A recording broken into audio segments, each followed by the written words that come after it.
निकाह की तकरीब जारी थी। निकाह ख्वाह ने दूल्हे से इसका नाम पूछकर लिखा और फिर इसके वालिद का नाम पूछा। दूल्हा इस सवाल पे घबरा गया और कहा, मैंने कभी अपनी वालिदा से वालिद का नाम पूछा ही नहीं, मैं पूछ कर आता हूँ। महफिल में मौजूद लोगों में से किसी को भी इसके वालिद का नाम मालूम न था। दूल्हा उठा और अपने घर की तरफ गया। घर में दाखिल होते ही इसने अपनी वालिदा से अपने वालिद का नाम पूछा। वालिदा भी घबरा गई और गुमसुम हो गई।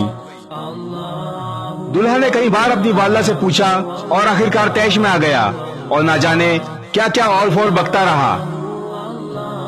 घर में जमा तमाम औरतें खामोशी से माँ बेटे का मुकालमा सुनती रहीं और हैरान थी कि ये ख्याल हमें क्यों नहीं आया। अचानक बेटे ने वालिदा से कहा, अगर तुम मुझे वालिद का नाम नहीं बता सकती तो इस शर्मिंदगी की जिंदगी से बेहतर है मैं खुदकुशी कर लूं। जैसे ही वालिदा ने अल्फाज सुने तो तड़प उठी और भागकर बेटे को रोका और कहा, तुम सुनना चाहते हो तो सुनो। पाकिस्तान बनने के बाद हमारे वालिद, चचा, भाई और खानदान के तमाम मर्द और औरतें हिजरत करके पाकिस्तान के लिए आज़म सफर हुए। रास्ते में किसी जगह हमारे काफिले पर हमला कर दिया गया। हमारे मर्द जान तोड़कर लड़े, लेकिन कम तादाद और असला न होने की वजह से शहीद हो गए।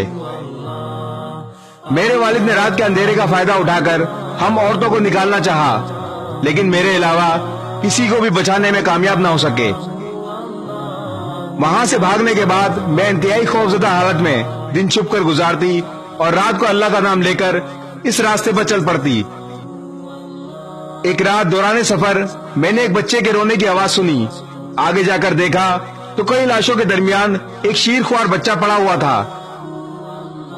मैंने उसे उठा लिया और सफर करती हुई आखिरकार पाकिस्तान पहुंच गई। महाजिर कैंपों में किसी भी जगह मुझे अपने खानदान का कोई भी फर्द नजर नहीं आया। मेरी उम्र कम थी और शादी भी ना हुई थी। अपनी बाकी जिंदगी मैंने इस बच्चे की खातिर तन्हा ही गुजार दी और आज वो बच्चा मेरे सामने खड़ा है। अब बताओ, रात के अंधेरे में लाशों के दरमियान से उठाए गए बच्चे के वालिद का नाम मुझे कौन बताता।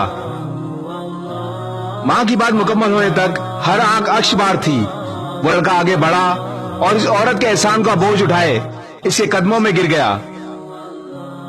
आज जब मैं अपनी नौजवान नस्ल को आजादी की खुशियां बनाते हुए देखता हूँ तो मुझे वो माँ और इस जैसी कुर्बान होने वाली लाखों जानें याद आ जाती हैं, जो अपनी मेहनत की कमाई देखे बगैर ही इस दुनिया से चले गए। इस बार शोर शराबे और बाइक का सिलेंसर निकालने के बजाय इन लाखों कुर्बानियों के लिए शमाएं रोशन करें। आइए इस बार एक नई शुरुआत करें। शहीदों को सलाम। पाकिस्तान जिंदाबाद। इस वीडियो को शेयर जरूर करें। हो सकता है आपके एक शेयर से ये बात किसी के दिल में उतर जाए।